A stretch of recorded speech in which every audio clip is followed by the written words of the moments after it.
What's up, everybody? I just dropped my phone. You are listening and watching the PlayStation Forecast episode 30. As always, and until proven otherwise, I am your host, Alex Derrickson. It's been another 7 days. We've approached the triple tens. 30 straight weeks of me doing this, which is insane. I thought this was going to be like a six and done kind of situation. Did not see myself getting really beyond that, but here we are because of you. Thank you, genuinely. I don't want that. I felt like that came across facetious, and hopefully by now you know that's not the case. I don't know. Not a whole lot of not a whole lot has changed in the last 7 days on my end. A lot has changed in the PlayStation sphere.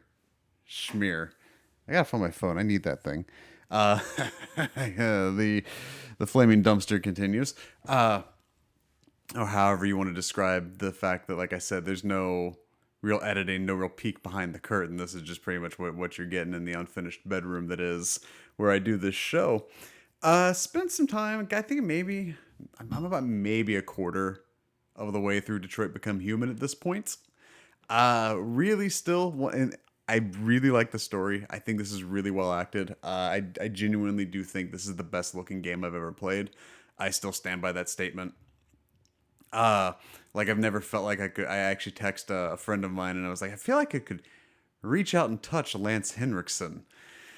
As an Aliens fan, that I don't know, sounds kind of awesome. And the irony was not lost on me that Lance Henriksen, who played Bishop in Aliens, is playing a human that owns an android. And Bishop was named. It's kind of like when Lorenzo Music was the voice of Peter Venkman in the real Ghostbusters, for Bill Murray, who was Peter Venkman in Ghostbusters, to end up voicing Garfield, which was in the animated series voiced by, you guessed it, Lorenzo Music.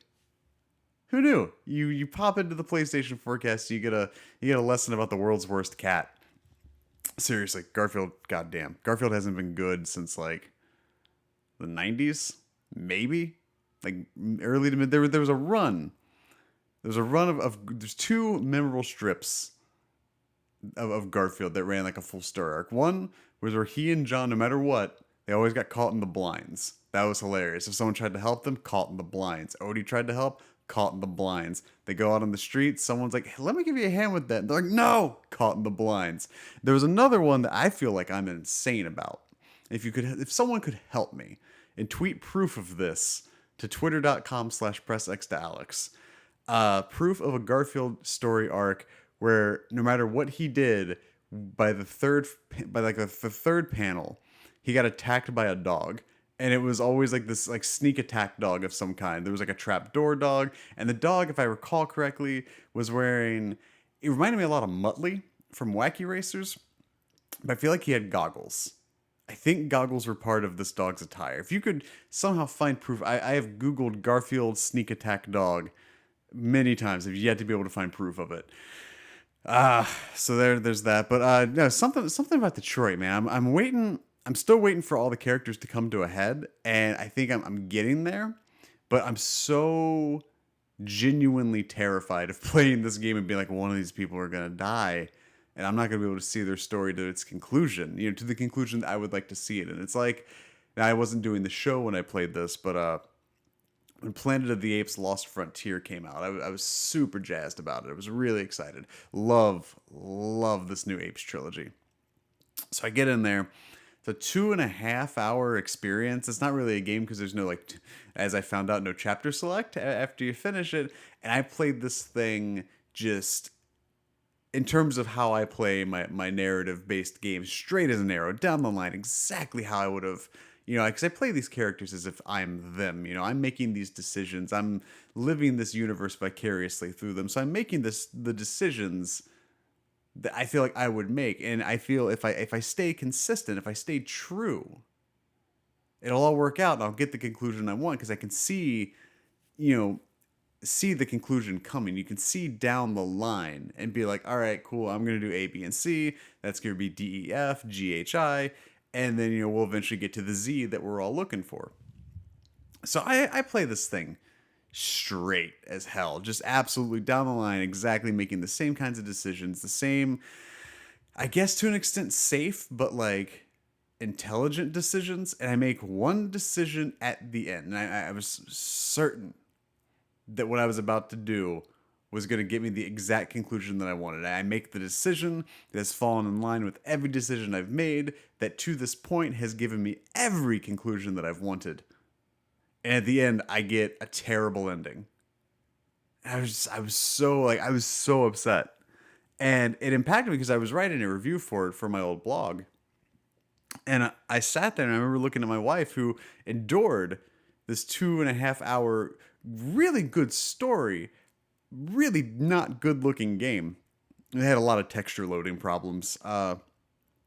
But I looked at her and I said, it's really hard for me to walk away from this game satisfied with the ending I got, knowing that one decision triggered it.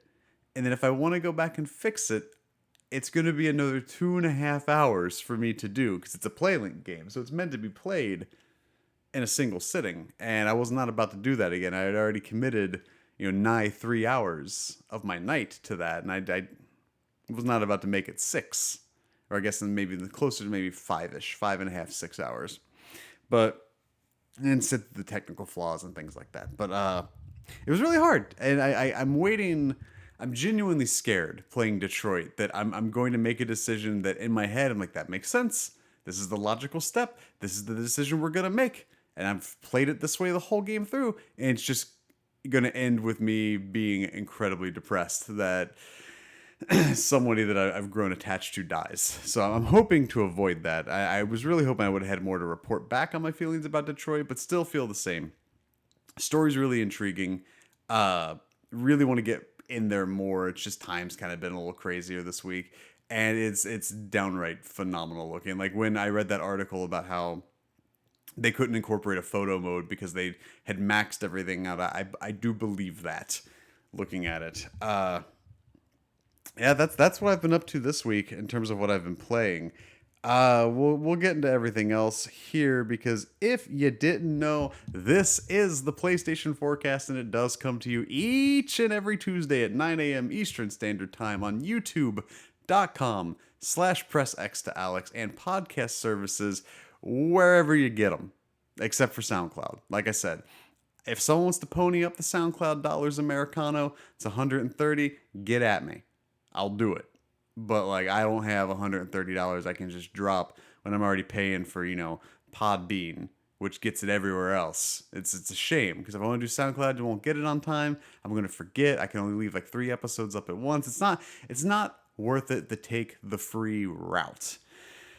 But podcast services everywhere else, you're golden. I made sure of that.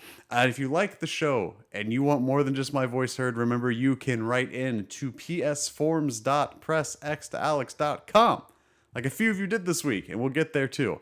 And then always remember that this entire little labor of love isn't 100% self-funded and self-produced. So if you want to support the show, the best thing you can do is, of course, subscribe to it on the podcast service of your choice. If you subscribe to other podcasts, other video game podcasts on, say, an Apple Podcasts, lumping me in there is only going to help because it throws me, it trajects me into that algorithm of other shows like your Game Scoops, your Podcast Beyonds, your Kind of Funny Games as Dailies is. So if you want those other listeners to find out about this show, don't be greedy and don't be selfish. That's up for me to do. I am the one that's powered by greed here. You just keep on giving to the masses what you think they want to hear. And remember, reviewing the show also helps. As promised, as we get closer to 100 reviews, I did promise every week I would read. If there is a new 4 or 5-star review, I will read it on the show. I remember we are in pursuit of 100 5-star reviews. Out of these 71 reviews we have, 70 are 5-star, 1 is 4-star, and that's fine by me. So if you want to keep those 5s and 4 stars coming, you just do it. And that's awesome. We're chasing 100. We got 29 more to go. But Jakey gave this show 5 stars and said it's great. I know great, and this podcast is great. Alex is great. PlayStation is great. I am great, and America is great. This podcast is going to be huge in the world of PlayStation. Thank you, Jakey. And J. Brian Bailey gives this show 5 stars and says it's good. Thank you, J. Brian Bailey. Sorry, I messed your name up there at the beginning, but we got it all saved at the end. So remember, if you want to support the show, nice little 5-star review. If you're feeling extra frisky, extra handsome, extra generous, you beautiful son of a bitch, you leave that review. A little write-up. I love you. But housekeeping. I actually have housekeeping this week too. Oh my goodness. We're hitting all the major talking points at the beginning of the show here. New videos this week. Already up now is a gameplay preview for Brawlout from Angry Mob Games. You've got this episode coming at you right now. And if you are watching this, if you're watching this as it goes up at 9, hang out until like 5 or 6 p.m. I forget. I think it's 5. Gameplay preview for NASCAR Heat 3 will be up from Monster Games. And if you're watching this after 5, it's already there.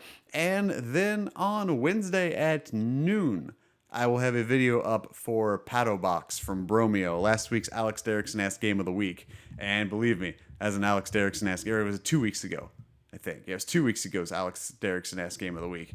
And it's an Alex Derrickson Ask Game. And you also hear me improvisationalize a song about being a duck.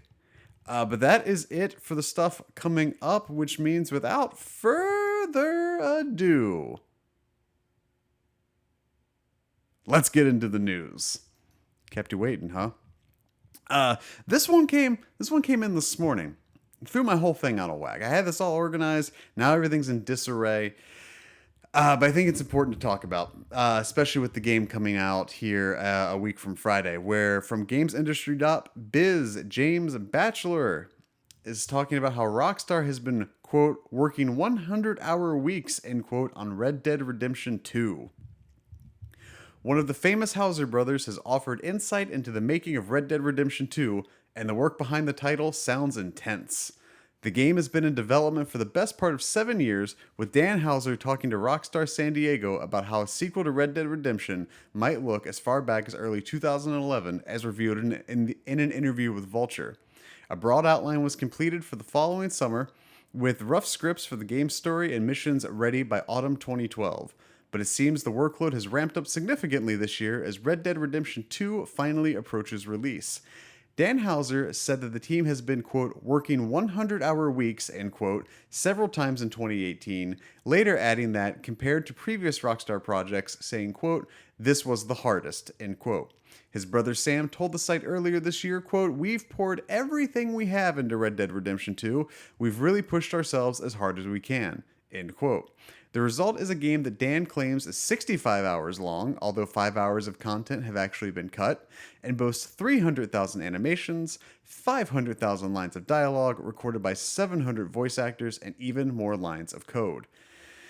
The level of detail seen in the trailers and the glowing previews suggests the work has paid off, but it brings to mind the Rockstar spouse incident around the original Red Dead Redemption. Back in 2010, just a few months before the game launched, an open letter allegedly written on behalf of the wives of Rockstar San Diego employees claimed the team was expected to work 60-hour weeks, 12-hour days, including Saturdays, or they would face disciplinary action. Rockstar later attributed this to, quote, people taking the opinions of a few anonymous posters on message boards as fact, end quote. We're saddened if any former members of any studio did not find their time here enjoyable or creatively fulfilling, and wish them well with finding an environment more suitable to their temperaments and needs, but the vast majority of our company are focused solely on delivering cutting-edge interactive entertainment, the studio said at that time. We've always cared passionately about the people working here and have always tried to maintain a supportive, creative environment. There's simply no way Rockstar could continue to produce such large-scale, high-quality games without this. That being said, making great games is very challenging, which is why we have and will continue to try to keep hold of some of the best talent in the industry and support them in every way we can. Back in February, we asked Strauss Zelnick, CEO of Rockstar parent company Take-Two Interactive, what the company was doing to ensure that the sequel to Red Dead Redemption did not also produce a sequel to Rockstar Spouse. Zelnick responded that the company is, quote, really proud, end quote, of its work practices, continuing with, We have a hard-working company, Zelnick said at the time. It's a privilege to work at our company and our labels, and I believe that our work practices are sound and appropriate. It is a very busy time, but it's time that people are anxious to participate in, and I stand behind it. End quote. The Vulture interview also reveals, in addition to the 700 voice actors, there are an additional 500 motion capture actors, making for a cast of 1,200, all of which are represented by SAG-AFTRA, although there was no word of the impact of the 2016 strike had on production. We're the biggest employers of actors in terms of numbers of anyone in New York by miles, said Dan Hauser. Finally, the dispute between the Hausers and longtime producer Leslie Benzies was briefly addressed. Benzies is suing Rockstar for $150 million over unpaid royalties, although suffered a setback in the case earlier this week when the courts deemed the royalties agreement too ambiguous. Hauser noted that the open court case makes it inappropriate to discuss with the press, although added that, quote, the team has never worked better together than it's worked on this game, end quote. Then it goes into the release date of Red Dead here. The two things that stick out to me, and we're going to touch on the minor one before we go to the major one. The minor one being that this game is apparently clocking in at around 65 hours. Not 100% sure if that is 65 hours like Golden Path story, if that's 65 hours meaning story plus bonus content. Either way, as the individual that I am, with the finite amount of time that I possess to do games, in general, I don't know. 65 hours is a lot. Like, I was really excited to, get in and get lost in the world and all of that, but I don't know if I can 65 hours get lost, if that means what it takes to get from, the get through, Act 1, Act 2, Act 3, get through the whole story. Because with me, that echoes a game that's going to just stay beyond its welcome. And I don't know how 65 hours is going to produce an engrossing campaign. If that is, like I said, if that is from beginning to end, no side quest, just main mission, 65 hours. Yes, I know, when has a Rockstar game been short? But 30 really seems like a sweet spot. 25, 30. And I'm really hoping that's the case. I'm hoping it's, if you want to do the platinum, it's 65 hours. Because that seems adequate. That seems fair. Also, the trophy lists have leaked. I won't get into that. But if it's clocking 65 just for the main story beats, that is a game I'm never going to finish. Like, ever. Not this year, and probably not 2019 either. There's too much going on, especially when you're doing stuff like this, where you kind of have to, you worry about the fear of missing out, but to the extent of at least maybe dipping your feet in all the waters, not necessarily going for a swim in every pool. It adds up, and 65 hours is really not time I can commit to something. The other far more pressing matter is the quote that the team has been working 100-hour weeks. Now, that doesn't specify if that's 100 hours and that's split between two employees, so it's 50-hour weeks, or if that's just every person's working 100-hour weeks. Either way, we've seen this talked about with Telltale, and we've seen it talked about really as a kind of endemic problem in the gaming industry, and that's crunch. And that's plugging away 60, 70, 80, 90, 100-hour work weeks as a single employee to get something finished. In the case of Telltale, we were reading about, going from one state of crunch to the next state of crunch to the next state of crunch. And with something like Rockstar, where, they release 1.5 games a generation right now, sure, cramming into 100 hours a week, up to the tail end of a launch doesn't seem so bad, but that's still time away from their people's families. That's time away from their children, time away from their lives. They have to give up a bunch, basically everything, because for the glory of working in the games industry, because they get to do what they love. And we forget that. And that was so prevalent when Telltale closed, and everybody's like, but what about The Walking Dead? And it goes back to that point that people make these games. And if cutting 100-hour work weeks to 50 to 40 meant instead of getting this October of this year, we got it in April of next year, would we really be that upset? A pocket of people would. This chunk of subhuman would be like, "Oh, but my game." These are people we're talking about, and I think it's so easy to forget because all we do is we go to the store, which is essentially a middleman. We purchase what we want, and we go home. We shut the door, and we escape, and that's it. That is the end of the road for the development, is getting it into the customer's hands.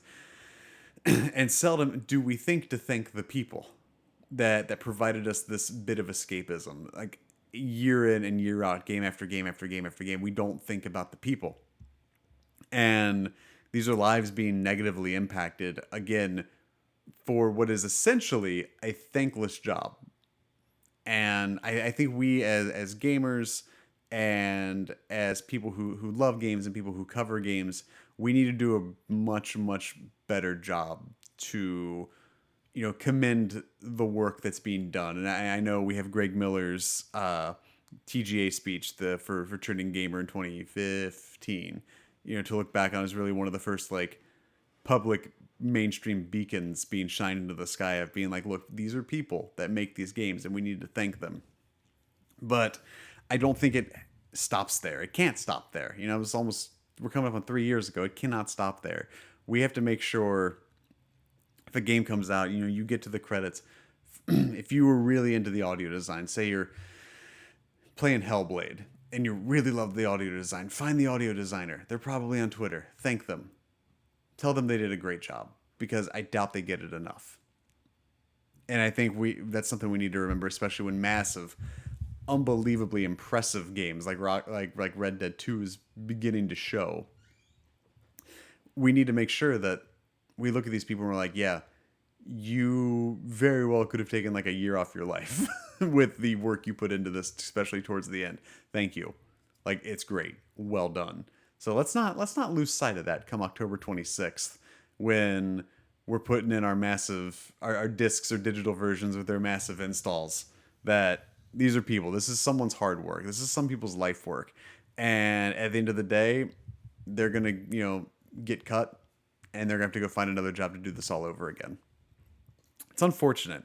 I think it's the most endemic issue in the gaming industry. One of the many, as we start shining more of a public light on this as games become more mainstream, of trying to get past the point of crunch, and that as consumers we need to be okay if something doesn't get into our hands when we want it, if it means the people who make it maybe get to relax a little bit.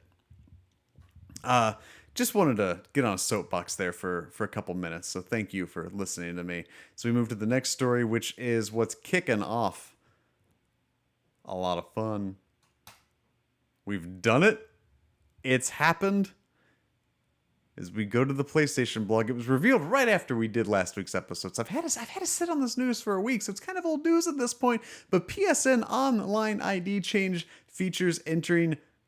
Yes, the ID change features entering PlayStation Preview program soon. This is from Big Time Sid Schumann over at the PlayStation blog. We're happy to announce that we will soon be testing the long-awaited feature that will allow users to change their PlayStation Network online ID from their PlayStation 4 system.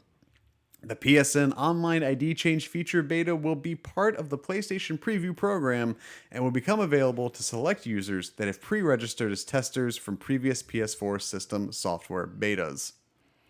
During the preview program, you will be able to change your online ID as many times as you want.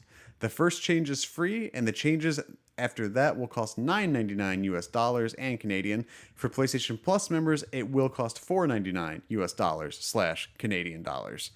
After the first change, changes to online ID can be made through settings menu or via the profile page of your PS4. When you change your online ID, you will have the option to display your previous ID with your new ID so your friends can recognize you.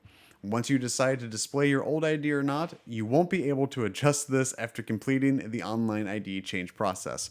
Now that sounds great, right? Sounds good. We've always heard It's more complicated than we think. It's more problematic. There's a lot of layers to this, a lot of code, a lot of it's not as easy as we have assumed it would be, or I guess have always believed it probably is, and maybe it's just been lip service this whole time. But as this continues, here come the caveats. This feature is compatible with PlayStation 4 games originally published after April 1st, 2018, and a large majority of the most played PS4 games that were released before this date. However, please note not all games and applications for PS4, PS3, and PS Vita systems are guaranteed to support the online ID change, and users may occasionally encounter issues or errors in certain games. If for any reason you experience issues after changing your ID, you can revert back to your original ID for free at any time. You will only be able to revert once during the preview program. Reverting back to an old ID will resolve most issues caused by the ID change. In addition, when this feature officially launches, a list of compatible games published before April 1st, 2018 will be provided on PlayStation.com for reference before you make a change. The preview program for this feature is scheduled to conclude at the end of November 2018, and the full rollout of the features to all PS4 owners is planned for early 2019, so stay tuned for updates down the road.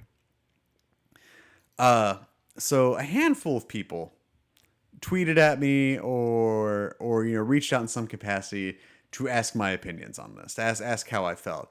None other than Hunter Zool. Hope I pronounced your last name right, Hunter. I assumed it's like the villain from Ghostbusters. If you haven't seen Ghostbusters, like the 84 Ghostbusters, and you're like, who is Zool? You need to pause the show. We'll be here. We'll be here when you get back. Pause the show. Go get a copy of Ghostbusters from 1984 with Dan Aykroyd and Harold Ramis and Ernie Hudson and Bill Murray and Annie Potts and Rick Moranis, and pop that bad boy in. Watch a little bit of 80s comedic genius, then come back to me. Again, we'll all be here. We'll be waiting for you. So let's just hang out for Hunter to see what we need to do. Okay, if you're back or if you never left, that's good. You either didn't know what Ghostbusters was and now know, or you've known all along, and we're good there. But Hunter writes into psforums.pressx to Alex just like you can and says, Alex, I've been listening to your podcast for about a month. I really like your enthusiasm for PlayStation, and your insights on indie games is always amusing. Thank you, man. What do you think about the news that the PSN name changes are coming through the PlayStation Preview program? Thanks for the podcast. You really are doing a great job. Thank you. Thank you so much. Thanks for writing in. So my stance on this, I talked about it a little bit last week when there was like are the name changes coming from the Kotaku report. I think this is a lot of these changes, the cross-platform play, the downloading from PS Now, and the name changes all seem to be, skeletal works for the next generation, which we're going to get to here in a minute. And as far as I'm concerned with the name changes, it doesn't affect me personally. I talked last week. I've been using my PlayStation ID of OWL-X, which is the fun way to spell Alex, as Owlix. For really some, I bought my PS3 in 2008. So I've had it since then. So I've had it for 10 years. I've had no inclination to change it. Would Press X to Alex across all brands maybe be good? Yeah, but I've been using Owlx since MySpace. I should probably just hang on to it at this point. As far as everything else is concerned, I think it's good for some people, and it's who cares for everyone else. I think for me, I'm happy for the people that have been wanting it, that have been clamoring for it, that have made their user ID Jizz Bandit in 2006 because they were maybe and that's really what we have to remember too, right? It's been 12 years since the PS3's come out. So 12 years of PSN IDs. 12 years of not being able to change an ID. So, hypothetically speaking, this generation 2, coming from working in gaming retail, I can rest assured tell you that the 360, Wii, PS3 generation were a lot of people's first console generations. So, say it's been 12 years, so say an 8-year-old gets a PS3, boots it up, they ask for an online name, ask them to build this ID. They put it in, and it's, like, I don't, whatever, Butt Blasters 11. Now, it's 2018, they're 20, and if they're known in their friend circles or work circles as the gamer, and someone's like, "Oh yeah, let's play Fortnite on especially when something like Fortnite's so big, right? Everyone's playing Fortnite. Like, oh, let's play Fortnite on PlayStation. What's your user ID? Do you think anyone's gonna want to be like, it's Butt Blaster 11? Like at this point, they've either forsaken the trophies that they've accumulated, forsaken the purchases they've accumulated, and yes, there's workarounds on both the PS3 and PS4 to get purchases from another PSN account, but they've forsaken the trophies and the purchases in this instance.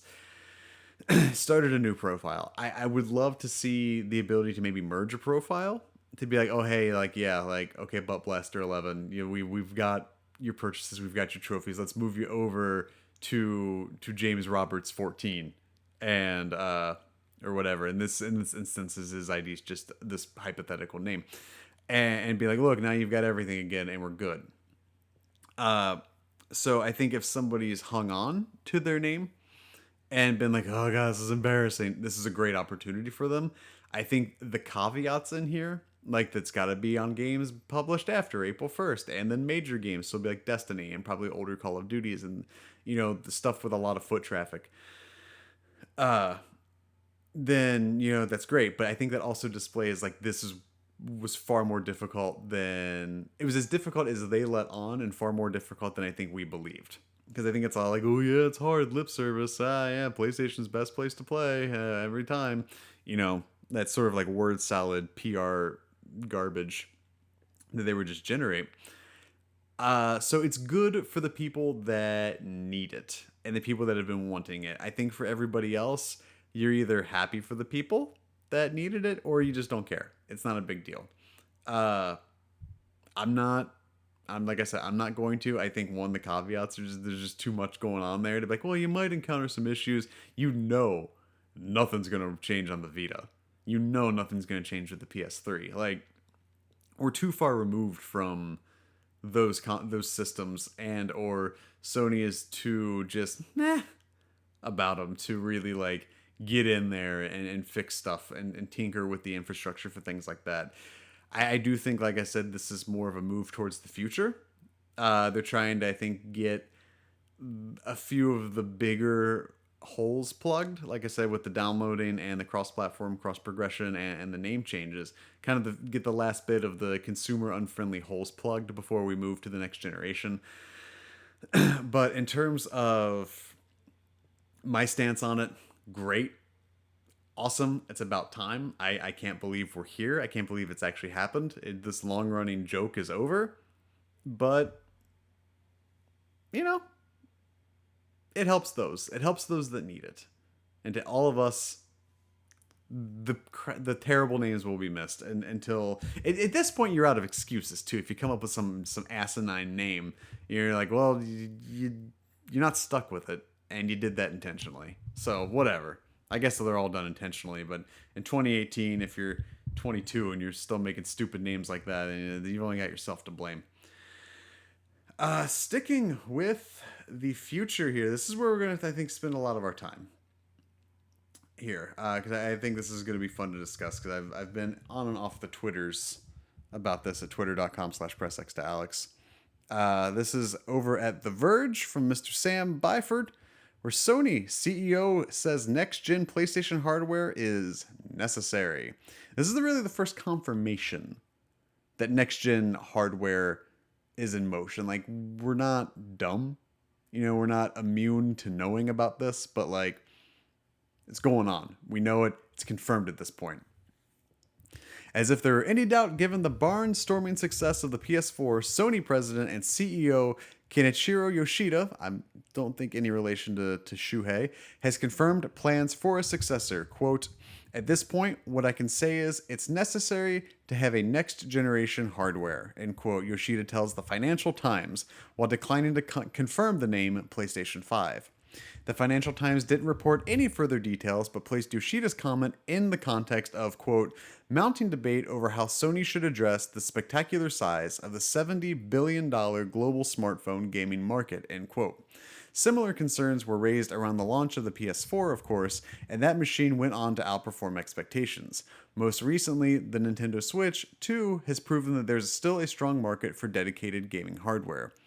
Yoshida's focus on the need of next gen hardware sounds more notable in the light of this week's major announcements relating to cloud gaming, as Microsoft just unveiled its xCloud service and is reportedly planning a version of the next Xbox that will be dedicated to game streaming. While Google's Project Stream is currently letting beta users play Assassin's Creed Odyssey through a browser, in Japan, meanwhile, Capcom and Ubisoft have released streaming versions of Resident Evil 7 and Assassin's Creed Odyssey for the Switch. The PS4 platform would be more than capable of supporting this kind of thing, of course, suggesting that Sony still sees a future of powerful hardware in the living room to enable next-gen versions of Horizon, God of War, Spider-Man, and so on for at least another generation. I want to get more into this Financial Times article because there's a quote that I wanted to hit on too. And it's not coming up here. The quote was something along the lines. I'm gonna butcher it, but in summary, it was along the lines of the hardware wouldn't be too fundamentally different from the PS4. So I took to Twitter and various other things, and I've made a list of what I'd like to see. And so this is, I think, with it being confirmed that it's a thing. And you've got stuff like Microsoft and Google kind of throwing their hat in the ring with the streaming stuff. I think we should take this time, take the bulk of this week's episode. I want to tell you my dream for the PS5. And it's not, I don't want to spend too much time here because we're already, getting a little deep in the weeds in the timestamp. But I think if we're looking at this and we're looking at it realistically, especially when we're making these iterative moves now, which is kind of new in the gaming space, where we're making, PS4 to PS4 Pro, Xbox One to Xbox One X, we're making these minor adjustments, to kind of up the tech, up the resolution, up, frame rates and things like that, processing power, downloading speeds.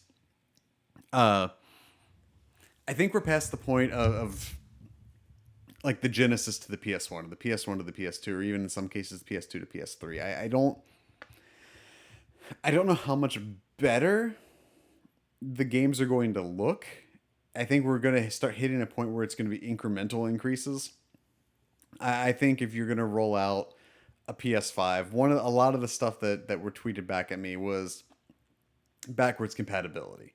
That should be first and foremost. A lot of people have said, I've gotten backwards compatibility across all of PlayStation's library. I've gotten backwards compatibility with PS4. And I think that makes a lot of sense. I think if we do see backwards compatibility, we would see it from the PS1 games, PS2, and PS4 games. I don't think, and that's not a knock against the PS3, I just think the PS3's infrastructure and hardware was so proprietary, so different, and so difficult that they're not going to go back there. I think that's one of the reasons why the download games for PS Now are just PS2 and PS4. I don't think the PS4 has the capabilities of processing and running a PS3 with its, or PS3 title with its, internal hardware. So if there is full backwards compatibility, I think it's going to be limited to probably just first party titles in terms of the PS1 and PS2. I think you're going to be negotiating a lot of licensing deals, a la what like Xbox has been doing with Game Pass and their backwards compatibility, which has been stellar. Like that's been such a boom for them. I think that's something that Sony's gonna have to look at. In terms of resolution, native 4K. Maybe even get ahead 8K. So that way at least it'll, but I don't think 4K is consumer mainstream enough. So for them to go like it's 8K. So I think native 4K has got to be a given. I think backwards compatibility either via a streaming digital library or disc based is a given. The The issue with that though is when it comes to backwards compatibility with the PS4 games, a lot of those digital games, if it's not backwards compatible, those digital games are just stranded out there, and not a lot of people will be able to keep their PS4 and move to the PS5. It's going to be a turnaround. It's going to be trading in the PS4 to take a chunk off the PS5 price if those games don't come with them. That is going to be a huge hole in how consumer friendly they're going to come across. Uh, I think that's got to be a given in whatever capacity possible. The other side of that, the business side of that, is we saw how successful these remasters were. How the first leg of this console generation was remastering PS3 games that people missed. There's some crazy statistic about how many people bought The Last of Us remastered because they never played Last of Us before. You see the never-ending success of Grand Theft Auto, which was started as a PS3, Xbox 360 game.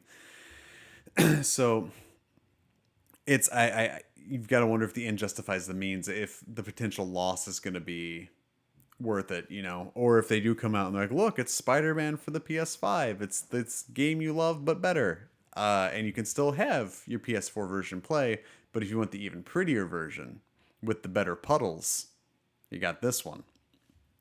Uh, in terms of launch lineup, I think it's hard to look at a launch lineup like specifically. If we look at launch window, ballparking, I'm still saying 2020 on this guy. Uh, I think we see Gorilla's next project. I think best case scenario, it launches with the sequel to Horizon. Uh, I think Last of Us Part 2 and Death Stranding are bridge games that are going to kind of be between both generations. So we'll probably see those. I think you'll get your Call of Duty game for that year. I think you'll get your NBA game for that year. Your standard launch fare, whatever knack comes out, whatever knack style game comes out with it. Uh, but I think with the success of indie games too, you could have a lot of indie games get launched with it. I think PlayStation Plus is going to get factored into this too. I would love to see better VR integration, so you're not dealing with the lead singer of The Cure's hair worth of like cables, uh, just strewn about your house or whatever. I think better VR integration is paramount. I don't think that means a PSVR 2. I don't think we're there yet. I don't think it's great. It seems to be doing well, but I don't think we're at the point where VR 2 is necessary. I think if they do like a PSVR Pro, it's less cables and maybe like the design's a little sleeker and it might, integrate better with the PS5. That's something we could potentially see. I don't know if you get a bundle with that, but again, you start running the risk of making it a Connect situation where it's like VR, VR, VR, and it's like, are you gonna lose your way? The other thing that a lot of people hit me with is the messaging, how this is going to be marketed, how this is going to be targeted. Uh, so in the more unkind ways, I was told that someone would like to see Sony get their head out of their ass, not treat themselves as a cult that deserves to be worshipped. And while I don't think that's something that Sony does, I think that is a small chunk of the fan base that are still trying to perpetuate console wars, which are dead and don't exist. Uh, I think that's more from a vocal minority of a fan base than it is Sony coming out. And yes, we get like we don't believe in cross-platform play because PlayStation is the best place to play. But that's really shitty PR speak. And maybe that's something they need to work on is how they come across when they give these really sometimes just tone deaf responses for months at a time.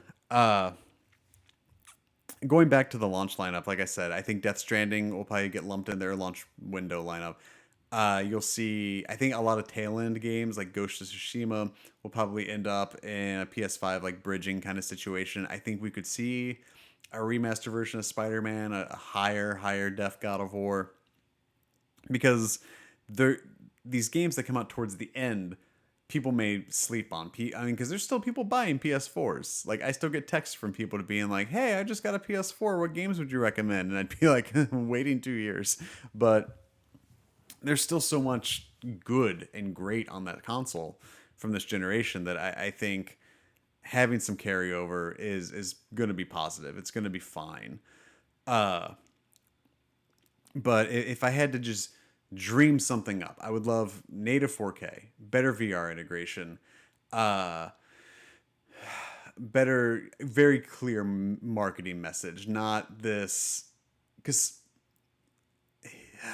cyclically, this is Sony's year to drop the ball.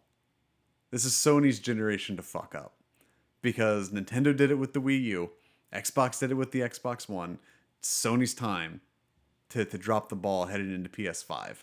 And it feels like they're working really hard not to repeat the PS3 and Ridge Racer and Enemy Crabs. Like, but they've got to come out and they've got to come out hard because Xbox is doing the same because they've bought these studios and they're sitting there being like, hey, like, yeah, we've bought these 5 studios and there's the rumors of the Obsidian deal and being like, hey, it's gonna be 5, 6, 7, 10 years before these purchases, before these trees bear fruit, but we're doing this. We're riding this ship. We've got the backwards compatibility, the Game Pass. They're doing a lot of stuff really right, and I think if it wasn't for them fumbling out of the gate and really losing a lot of ground with exclusives, uh, I think this would have been a lot closer of a console generation. But it's getting to be to the point where we're wiping the board clean and we're going to be back at the beginning again. And what happened here is just going to be how much momentum can you bring into the next couple years. Uh, so yeah, if you're coming at me, and you're like, launch, what would you love? I think you're gonna get your standard fare of your November games, your 2K game, Madden, uh, and then I'd love to see the sequel to Horizon, probably a souped up God of War, uh, and then you're probably, depending on when Death Stranding and Last of Us Part Two and Ghost of Tsushima actually come out, maybe those get lumped in there too. Uh, Dreams, maybe, I don't know at this point. I'm not sure. Uh, it's hard to tell because you don't know what's in the works. I'm sure Sony Japan like has something in their grasps of knack 3 maybe. I think you're gonna get some VR, components and complements alongside of it too. It's all gonna come down to the messaging though. So 'cause that's gonna be the important thing. Because like I said, if it's anyone's year to cock this up, it is 100% PlayStation's, and we've seen it before. So I think that's part of it too. Is they're so capable of whiffing that I hope it's not the case. But I think it's very, very, very, very plausible you get PS4 backwards compatibility, especially with Yoshida talking about how the hardware is not going to be too different from what you're already seeing. I think we're just going to see the next step in the PS4 Pro's evolution, and bringing that up to speed. If it is streaming, I don't think it's going to be full streaming. I think that'd be preposterous because there's too many, too many, too many ifs. You got net neutrality up in the air, meaning that if you're like a Comcast, you could be, or if you're Google, you could easily just be like, your tastes are made by us now because you can only get to our sites. You've got companies like Comcast who implement data caps in some cities, and the internet isn't quite the Wild West that it used to be, or potentially could not be the Wild West that we know it as. So and then you get into rural areas where the internet isn't always that great, where certain things like 100 megabyte per second uploads and downloads aren't known entities that are available, where like 20 is the fastest you could get, or in some instances there's service providers in my area that are just like, we can get you 5, and it's like 5 or 20, and sometimes that's not good. And it seems what Google is doing with the AC Odyssey test has been a smash. Like, it's been a huge success, and that's great. And maybe we're closer to that than we thought, but then you still run the risk of data caps. You still run the risk of people's internet connections not being good enough to support that. And you run the risk of alienating a lot. I think Sony, if they follow suit in any way with what Nintendo's done, it will be a souped up remote play. I don't think that means Vita integration at all. I think that means PC integration. That means mobile phone integration. Uh, but I don't think it's going to be like a bring your Vita and you can play your PS5 games. As much as I'd love that, I don't think we're there. And I don't think we're at a point where Sony could make a PlayStation 5 that runs Spider-Man or God of War that you could undock and run at 720 on a smaller, monitor or whatever. Especially when it's like disc based like that. I don't even, it'd have to almost be wholly digital, and we're not there yet either. Uh, so there's a lot. There's a lot to wish for. There's a lot that we can't guarantee. Just fun to talk about. Let me know what you want, and if you're watching the video version, leave your PS5 dreams in the comments because it's fun to talk about these things. It's fun to prognosticate. And if you're not watching the video version and you're listening like so many of you do, follow me on Twitter, twitter.com/pressxalex, and we can talk about this further. I'd love to do that.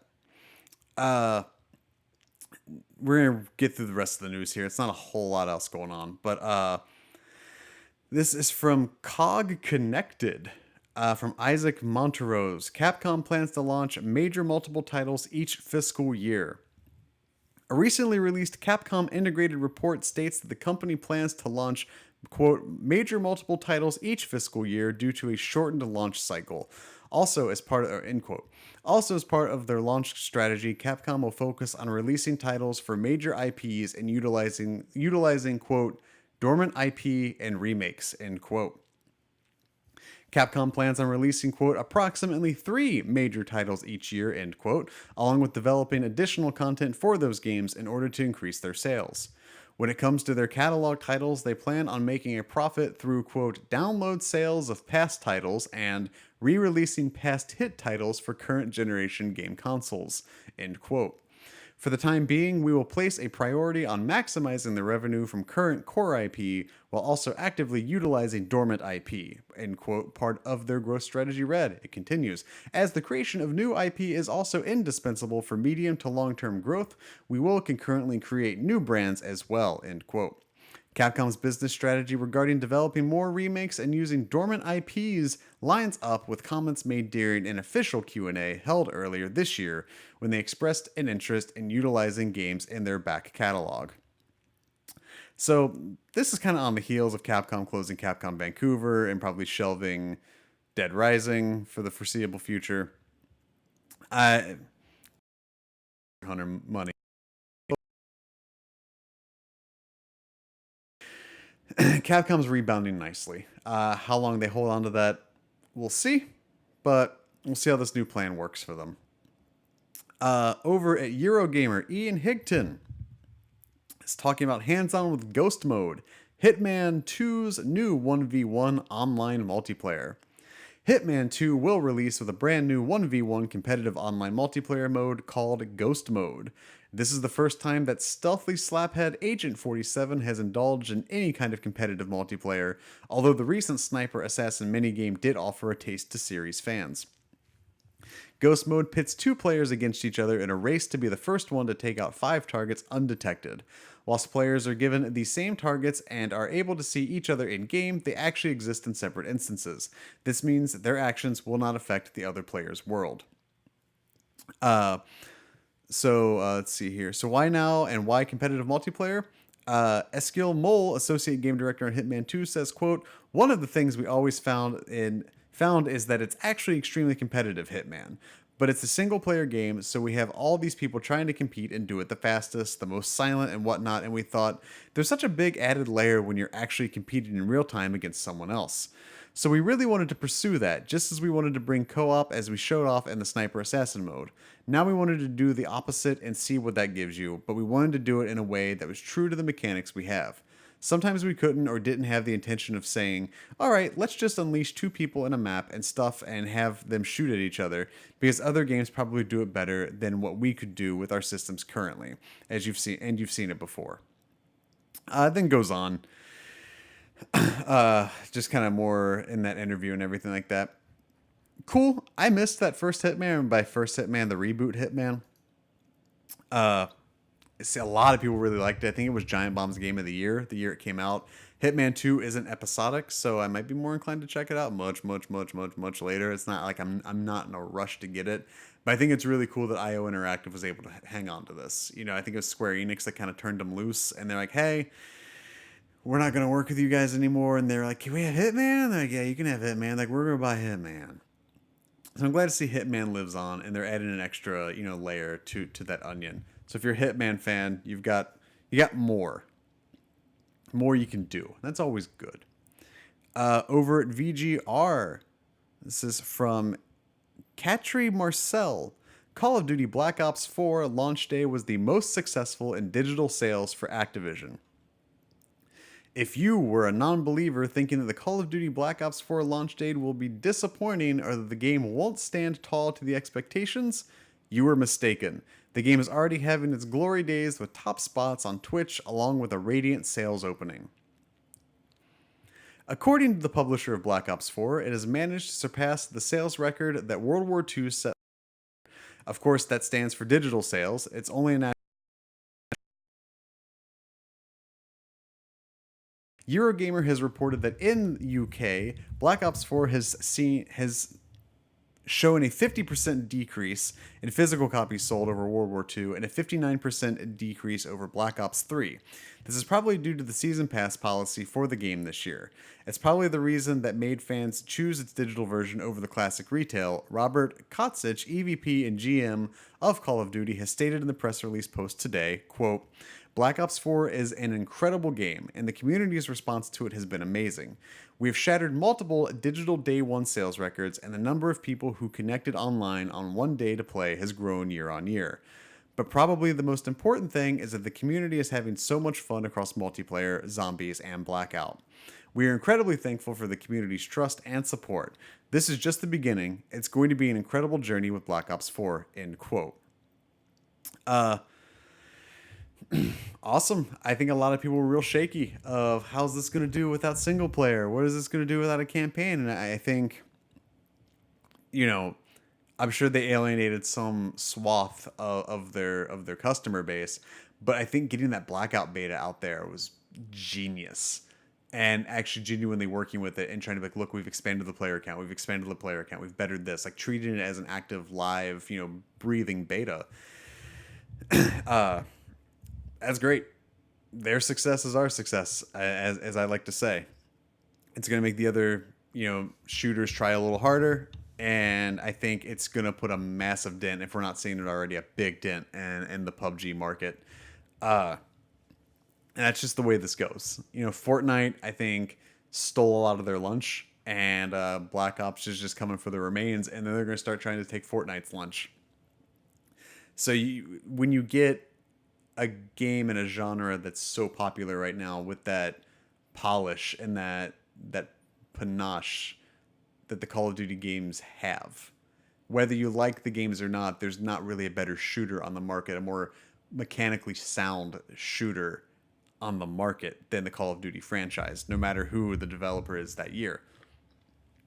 It's going to be a battle royale game with a level of polish we've not seen. And I think getting that Blackout beta out there, word of mouth traveled quickly because that hit a lot of news cycles. A lot of people talked about that, and it was almost all unanimous praise. So it seems to have panned out, for them. We'll see how this goes by the end of the month, at the end of the year, but I think we are looking at the best-selling game of the year already. I don't think Red Dead's going to outpace or outsell Black Ops. I think down the road, sure. By the end of 2018, I would say no. Heading back over to the PlayStation blog, we've got your top downloads on the PlayStation Network for September. This is my favorite time of the month. Your top PS4 games for the month of September are Marvel's Spider-Man at number 1. These are your PS4 games, and these are just digital. I believe this is number downloaded, not revenue, as always. Yes. That's usually the case. Number 1 for PS4 is Marvel Spider-Man. Number 2, NBA 2K19. Number 3, FIFA 19. Number 4, Battlefield 1. Number 5, Destiny 2 Forsaken Legendary Collection. How smart was to put Destiny 2 as a free PlayStation Plus game with that? Number 6, NHL 19. Number 7, Madden NFL 19. Number 8, there it is, Grand Theft Auto 5. Number 9, Shadow of the Tomb Raider. And number 10, Last of Us Remastered.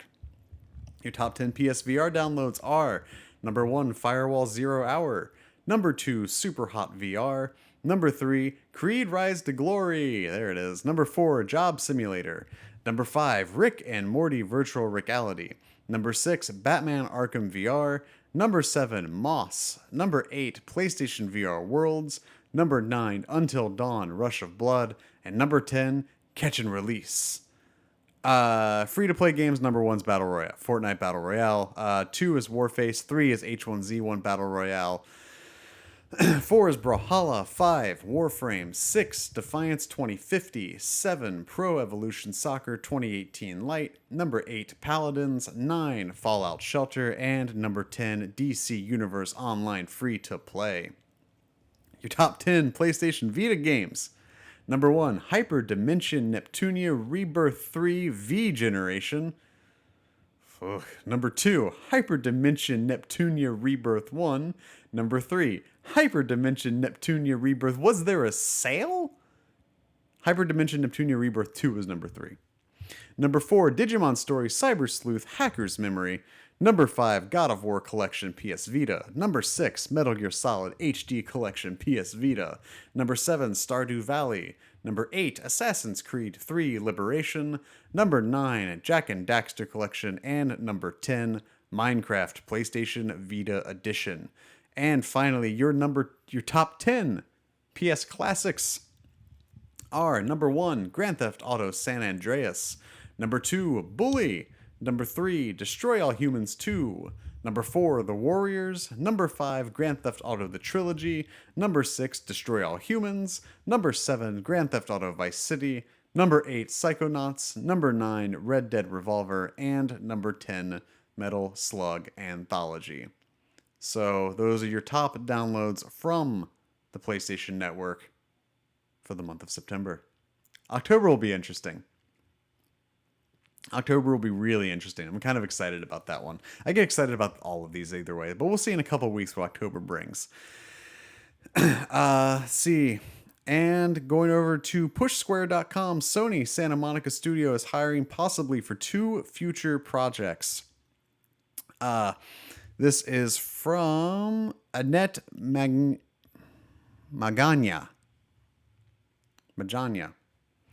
If it wasn't already there, then there's no denying that Sony Santa Monica has cemented its status in the big leagues with the critically acclaimed God of War. The game has been a hit for newcomers and veterans alike of the series, which is everyone pondering when the sequel will be released. Well, senior staff environment artist Eric Jacobson shared on his LinkedIn profile the massive availability of jobs at the studio. The positions range from senior producer to senior combat designer, with the openings not ending there. A user over Reset Era was able to get a glimpse under the listing of technical director, highlighting the latter's contribution, quote, which resulted in a strategic, multi-phase, long-term studio plan spanning 2 future projects, end quote. So yeah, Santa Monica's putting out feelers for some new work for possibly 2 projects. One would obviously be the God of War sequel. Second one, maybe a God of War PS5 remaster. Who knows? Good on them. They've earned it. That's the one thing I've loved about this generation is that you saw studios like Sony Santa Monica and Guerrilla, and I guess now Insomniac really push themselves to that next level to be like, look, we're up there with the Naughty Dogs now. We're up there. You know, consider us high-end studio producers of great exclusive single-player games in a generation where single-player is supposed to be dead. It's not. Last bit of news is your wrap-up of new games and dates. Borderlands 2 is coming to PSVR December 14th. Kingdom Hearts The Story So Far, which is all 9 Kingdom Hearts games, is coming to PS4 October 30th. The Persistence is getting a massive update on PSVR October 18th. And Left Alive is coming to PS4 March 5th. Before we get into the drop here real fast, I wanted to do a little bit of listener mail because we did get one other write-in from Matt, Who wants to know my thoughts on Death Stranding? Just while we're just talking about games down the pipeline. And I've mentioned it uh, a handful of times already talking about the PS5. I think I know as little about Death Stranding. I think I know less about Death Stranding than I know about Death Stranding, if that makes any sense. I think there's far more we don't know than there is that we do know.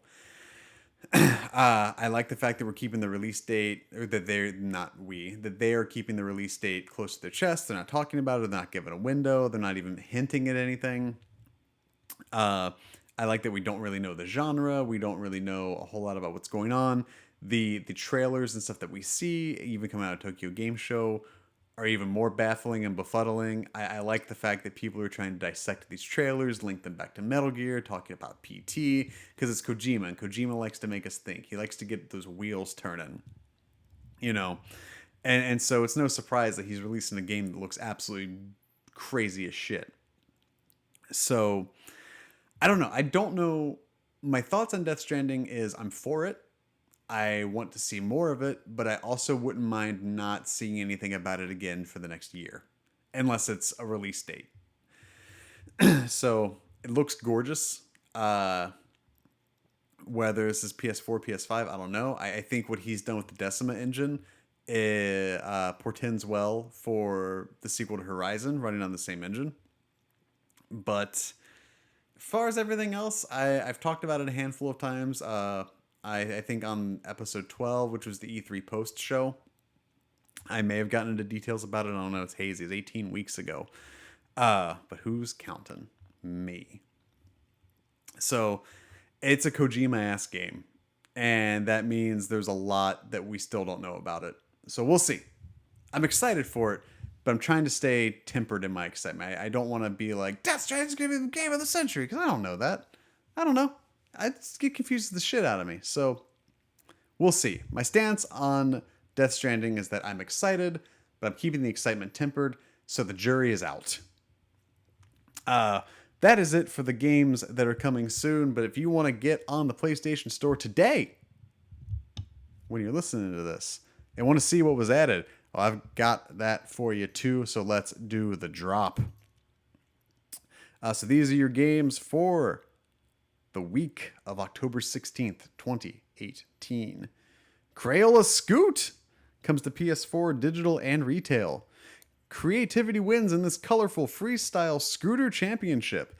And Crayola Scoot, more tricks mean more color, and color can change the world in impossible ways. It's time to make your mark on the Scoot Park. Drone Striker comes to PSVR digital. Artificial intelligence has been developed to replace police and military to uphold world peace, but the AI defense network became self-aware and judged that humans were the largest threat to this world. Fast Striker comes to PS4 and PS Vita digital cross-buy. Fast Striker is a 2D vertical shoot-'em-up. Blast through 6 action-packed stages and encounter huge boss battles, 4 game modes, an elaborate scoring system, and adjustable screen and control settings will bring back classic arcade memories. For Honor Marching Fire Edition comes to PS4 digital. Join the fight as a knight, Viking, samurai, or Wu Lin warrior and fight for the survival of your people.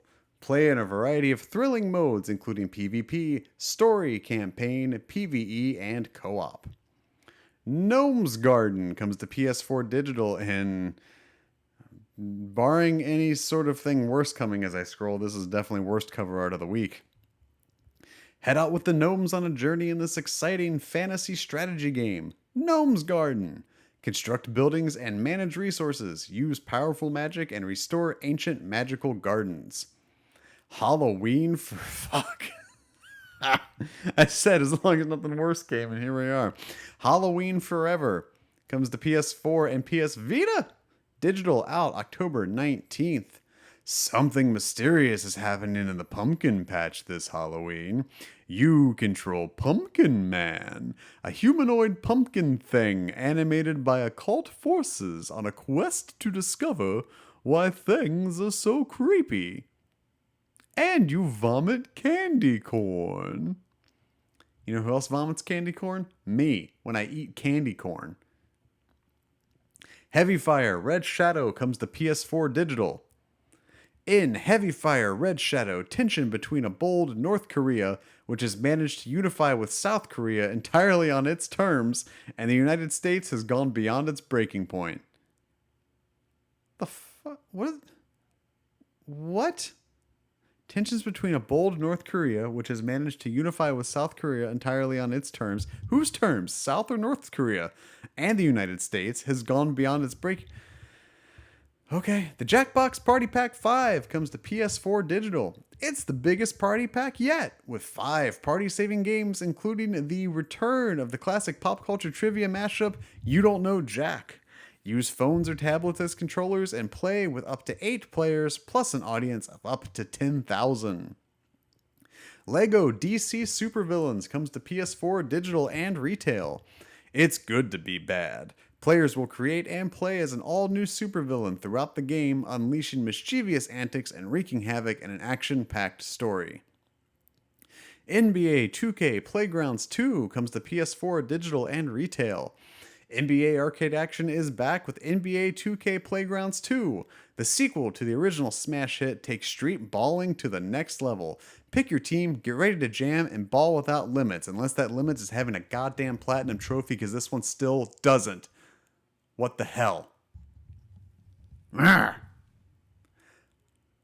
Oh my god. Palm Reading Premium comes to PS4 Digital, out October 15th.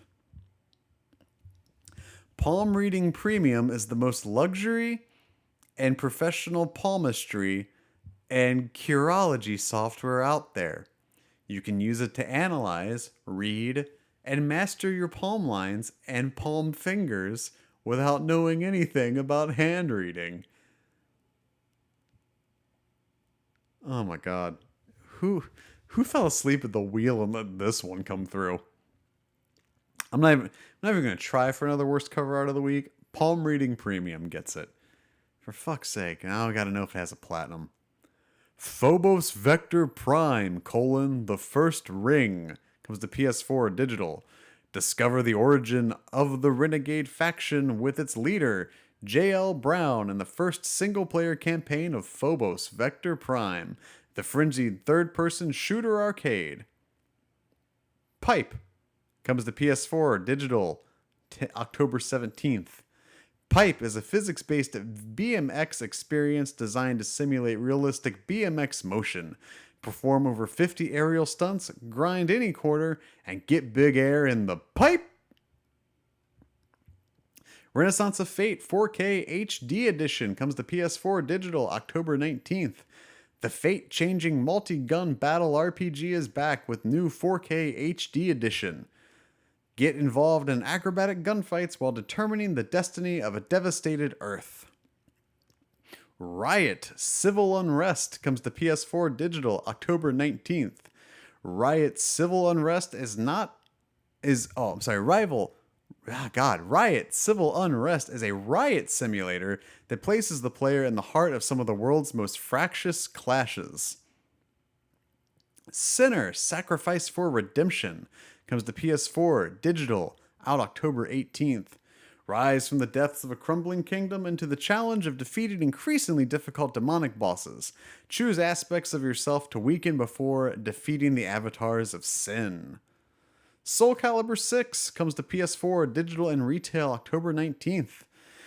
Introducing the newest entry into the Soul Calibur series, experience all new gameplay mechanics with the most beautiful graphics the weapons-based fighting genre has ever seen.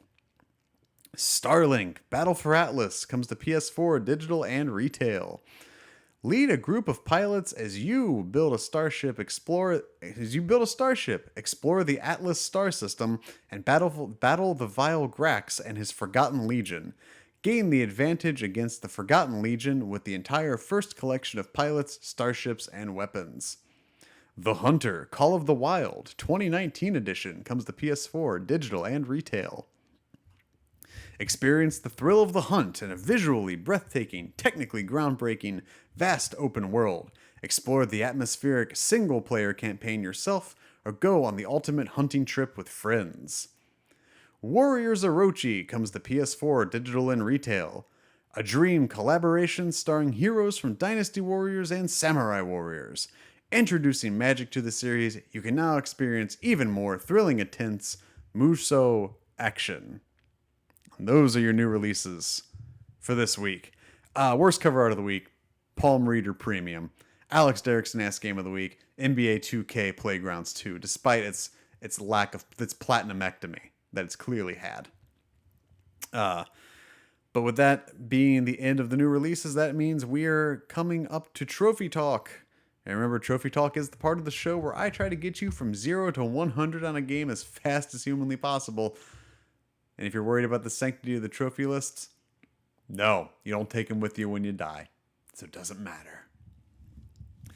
Halloween Forever has a platinum. Halloween Forever has a platinum, but NBA 2K Playgrounds 2 doesn't. Let's see. Does Palm Reader Premium have a platinum?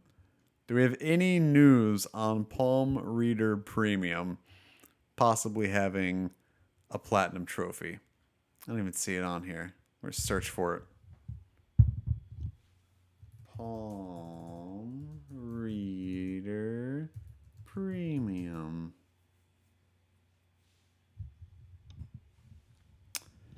Personality and Psychology Premium. That didn't. Okay, so this is probably from the same people. Personality and Psychology Premium had no platinum, which makes you think Palm Reader Premium. No, probably not. The only real one that potentially could be easy looks like it's going to be Halloween Forever, which is coming in with 27 bronze, 7 silver, 4 gold, and 1 platinum. Just kind of going through here one more time before I get in there. We'll check Super Volley Blast 2, comma TOO, not TWO. We did Crayola Scoot last week. BMX Pipe does not have a platinum. Starlink does, but it's Toys to Life, and I don't want to get in there. So we'll take a look at Halloween Forever first. 27 bronze, 7 silver, 4 gold, and a platinum.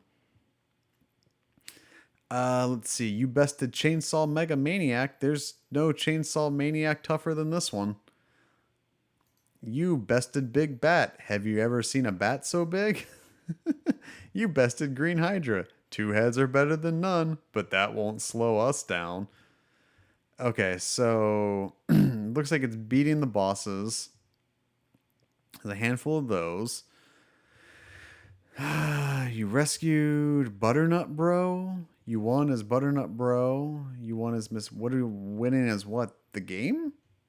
So if that's the case, you're beating it with a lot. You're rescuing people and then beating the game with those people. Knock 5 spiders off the wall. Wake up 6 sleepy frogs. The gold trophies are trigger spike traps 101 times and set loose 666 cats as Miss Witch. So I don't know. I'm going to find out who published this game or developed it. And I'm going to just ask him point blank if it's got an easy platinum. I will report back on Twitter at twitter.com/pressxtoalex. So stay tuned. Super Volley Blast is the last one I pulled. Super Volley Blast has 10 bronze, 18 silver, 4 gold, and a platinum. Let's take a look here. Let's see. Win the first match in story mode, win the second match in story mode, third match in story mode, fourth match in story mode, seventh match. So there's 7 matches in story mode. Then win the 7th match in story mode plus, and then win the 7th match in story mode plus. So that looks like 3 playthroughs. Play 1 match in any mode, 10 matches in any mode, 25 matches in any mode, 50 in any mode. Save a custom avatar in the avatar editor. 5 custom avatars. Save an opposing match point and win the game. Play a quick match. Play a quick match with 2 players in the same team. Win a 16 teams tournament with 5 sets, 21 points, win by 2 points match rules. Play a Super Blast match, adding only the chicken ball element, bomb ball element, max 2 touches element. Seems doable. It just depends, I guess, on how difficult the game itself is. The trophy list is obtainable. And that's what we're looking for, is an obtainable trophy list. And you've got the Lego DC Villains game, which those are always attainable. So we're not going to get into there. But that is it for Trophy Talk, which means that is it for all of us, for all of me here as we end the 30th week of the PlayStation 4.